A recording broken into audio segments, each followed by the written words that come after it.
عورتوں کے لیے جماعت کے ساتھ نماز پڑھنے کے لیے مسجد میں جانا یا گھر سے باہر کسی بھی جگہ پر جا کر باجماعت نماز میں شرکت کرنا مکروہ ہے، خواہ فرض نماز ہو، عید کی نماز ہو یا تراویح کی نماز ہو۔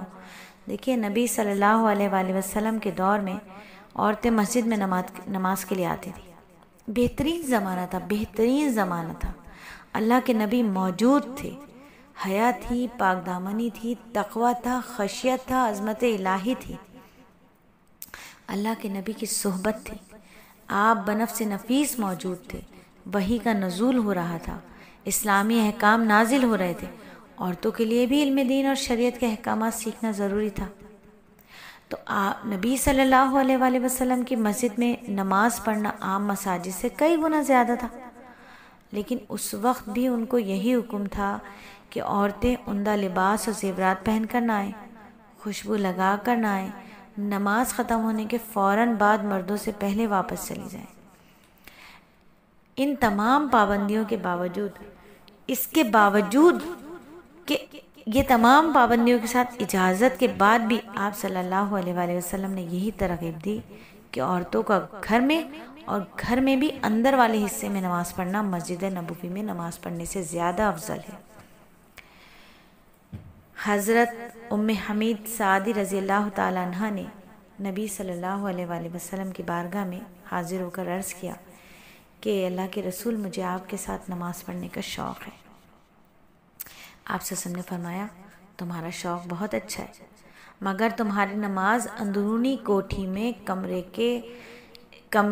کی نماز بہتر ہے، اور کمرے کی نماز گھر کے احاطے کی نماز سے بہتر ہے، اور گھر کے احاطے کی نماز محلے کی مسجد سے بہتر ہے، اور محلے کی مسجد کی نماز میری مسجد یعنی مسجد نبوی کی نماز سے بہتر ہے۔ یہ دیکھیے کہ حضرت ام حمید سعدی رضی اللہ تعالیٰ عنہ نے فرمائش کر کے پھر کیا کیا، اپنے کمرے کے آخری کونے میں جہاں سب سے زیادہ اندھیرا رہتا تھا وہاں نماز پڑھنے کی جگہ بنوائی، وہیں نماز پڑھتی تھی، یہاں تک کہ ان کا وصال ہو گیا اور آپ خدا کے حضور حاضر ہو گئے۔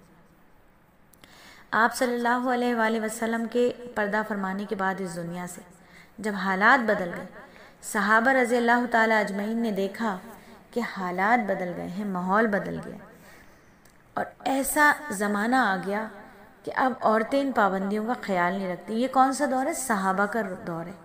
وہاں یہ بات ہو رہی ہے کہ اب عورتیں ان پابندیوں کا خیال نہیں کرتی۔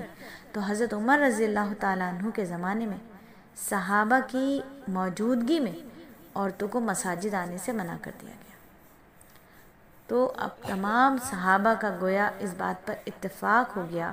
اما عائشہ فرماتی کہ عورتوں کی جو حالت آج ہو گئی ہے، وہ حالت اگر حضور صلی اللہ علیہ وآلہ وسلم کے زمانے میں ہوئی ہوتی تو آپ عورتوں کو مسجد آنے سے منع فرما دیتے۔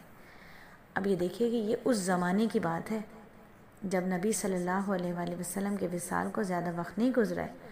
اما عائشہ رضی اللہ تعالیٰ عنہ نبی صلی اللہ علیہ وآلہ وسلم کو خوب سمجھتی تھی، اسی لیے تو فرمایا کہ اگر نبی کے زمانے میں عورتوں کی ایسی حالت ہوتی تو آپ صلی اللہ علیہ وسلم عورتوں کو مسجد آنے سے منع فرما دیتے۔